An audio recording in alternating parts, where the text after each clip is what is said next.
C'est l'histoire de deux jumeaux qui viennent d'une famille pauvre, avec beaucoup de violence, beaucoup d'abus, beaucoup d'addictions dans la famille. Le mari qui battait sa femme, les deux étaient alcooliques, il y avait même des violences faites sur les enfants. Et on s'est rendu compte qu'il y avait un des deux jumeaux qui était devenu très riche, chef d'entreprise, qui avait transformé sa vie, et l'autre justement qui était devenu comme son père, à battre sa femme, être dans l'addiction et avoir la même vie qu'eux finalement. Et on leur a posé une question qui était « Comment ça se fait que t'es devenu comme ça ?»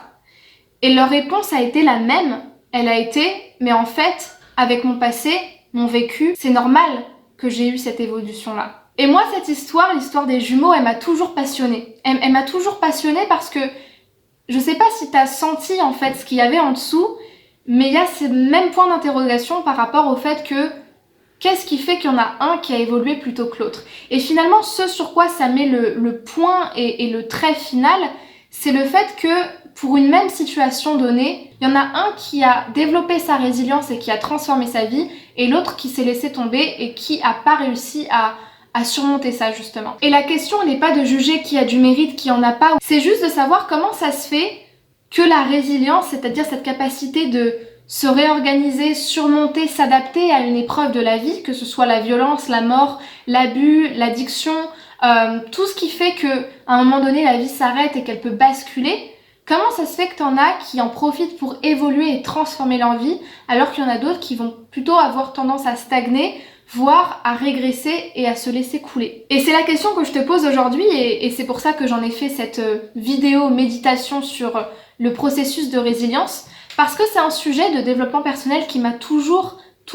passionnée. Je voulais vraiment le partager avec toi. Avant de rentrer dans le vif du sujet, je vais brièvement me présenter. Sache que je m'appelle Chloé Mercaer. Bienvenue à toi, j'espère que tu vas bien. Bienvenue sur cette chaîne YouTube. Elle parle d'amour de soi, de confiance en soi et de relations amoureuses. Mais aujourd'hui, je vais vraiment me focaliser sur la résilience. Si je devais résumer ce que c'est la résilience, tu vois, en quelques mots, c'est, comme je l'ai mentionné juste avant, cette capacité à t'adapter en fait à une épreuve de la vie et toutes les habitudes que tu avais avant, en fait, à les réorganiser, à les réapprendre pour faire que ça corresponde mieux à la situation actuelle. Souvent, on parle de résilience dans ce qui se passe aujourd'hui par rapport au confinement, dans les problèmes sanitaires, dans les catastrophes climatiques, mais on peut aussi parler de résilience dans les douleurs psychologiques, dans les événements qui t'arrivent, du style le harcèlement, les abus, les violences que tu subis, la mort d'un proche, tout ce qui fait que ta vie s'arrête. Et en fait, moi, tu vois, j'avais envie de méditer sur qu'est-ce qui fait que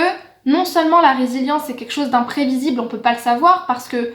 on dit souvent en psychologie que le cerveau de l'individu c'est une boîte noire, c'est-à-dire que on sait très bien ce qui rentre, donc les informations, les publicités que tu vois sur internet ou dans la télé, plein de choses en fait, tout ce qui tourne autour de toi, on sait ce qui rentre, on sait ce qui sort aussi également, donc le comportement que tu as, les paroles que tu tiens, les choix que tu fais, les actes, ce vers quoi tu te tournes, donc ce que tu deviens, mais on sait pas ce qui se passe à l'intérieur. Et je pense qu'on aimerait tous trouver la clé, tu vois un petit peu l'algorithme du cerveau, même si c'est pas ce que je vais te donner dans cette vidéo parce que honnêtement j'en sais rien, mais ce qui m'a paru puissant de te dire, c'est que dans le phénomène de résilience et dans tous les gens qui évoluent et qui surpassent leur peur et leur tragédie, leur traumatisme, c'est que tu vois, il y a ce désir de s'accrocher à la vie, il y a ce désir de vivre qui est tellement puissant et qui, je pense, est commun à toutes les personnes ou toutes les structures ou tous les processus de on va s'adapter, on va évoluer et on va avancer avec l'air du temps. Donc la première chose que je te conseille pour développer ta résilience, c'est vraiment, tu vois, de t'accrocher excuse-moi pour le bruit, de t'accrocher à ce qui te fait vibrer en fait, de t'accrocher à ce qui est important pour toi et de te choisir surtout. Parce que, peu importe ce par quoi tu passes actuellement, donc moi je parle à tous ceux qui passent par des chocs psychologiques, des traumatismes, des douleurs, ça peut être des chagrins d'amour parce que c'est quelque chose d'extrêmement douloureux, mais ça peut être aussi la mort d'un proche, la perte d'un proche, une querelle familiale, tu vois, une dispute, une grosse fissure entre toi et l'un de tes proches, c'est de te choisir toi en fait, et de faire de toi une priorité et de prendre soin de toi. Parce que si toi t'es pas toujours avec toi à te protéger et à te donner le meilleur, tu pourras pas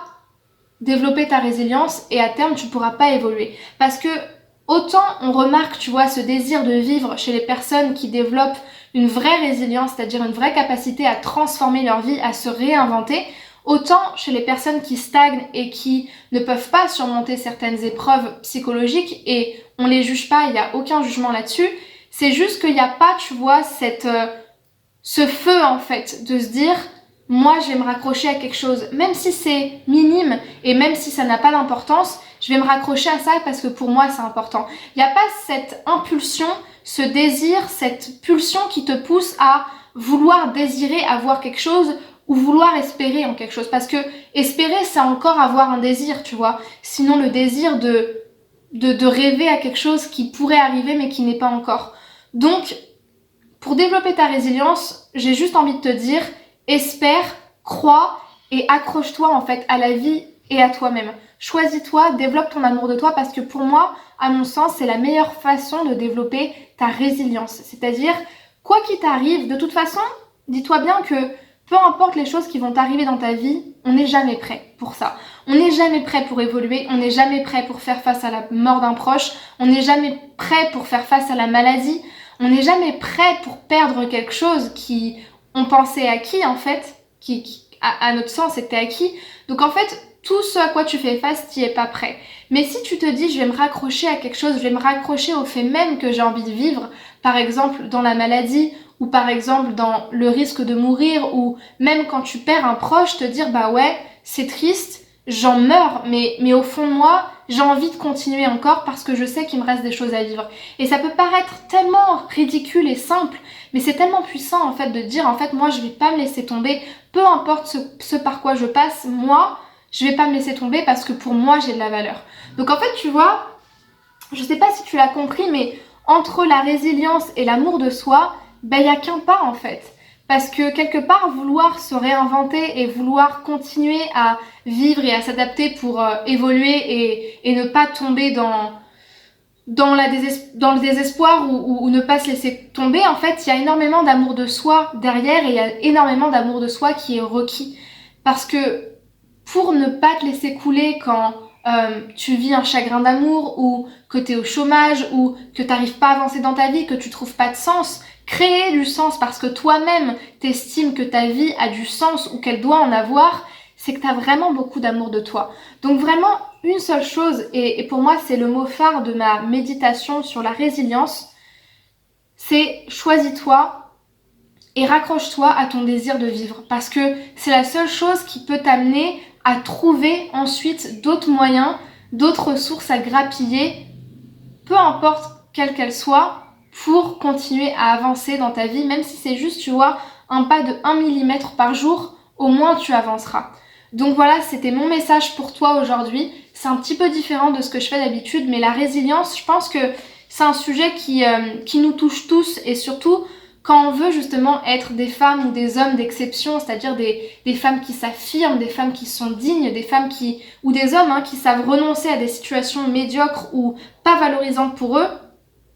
Il faut être capable, tu vois, de renoncer, donc perdre quelque chose, mais à la fois de se réadapter au lendemain, se réadapter à la vie et se réadapter à toutes les choses qui nous arrivent. Et c'est aussi ça, avoir confiance en soi et avoir de l'amour propre. Donc quelque part, tu vois, c'est pas si différent que ça, c'est juste un petit peu plus philosophique, on va dire. Donc voilà, j'espère que cette vidéo t'aura plu. Si c'est le cas, laisse-moi un pouce bleu, laisse-moi un commentaire si tu veux me dire quelque chose en particulier, si tu as une question, je serai là pour te répondre. Et surtout, abonne-toi à la chaîne pour recevoir toutes les notifications des nouvelles vidéos tous les jours et surtout pour faire grandir cette communauté de personnes qui avancent, qui se poussent vers le haut et qui ont de la résilience. Je te fais des gros bisous, prends soin de toi et à très vite.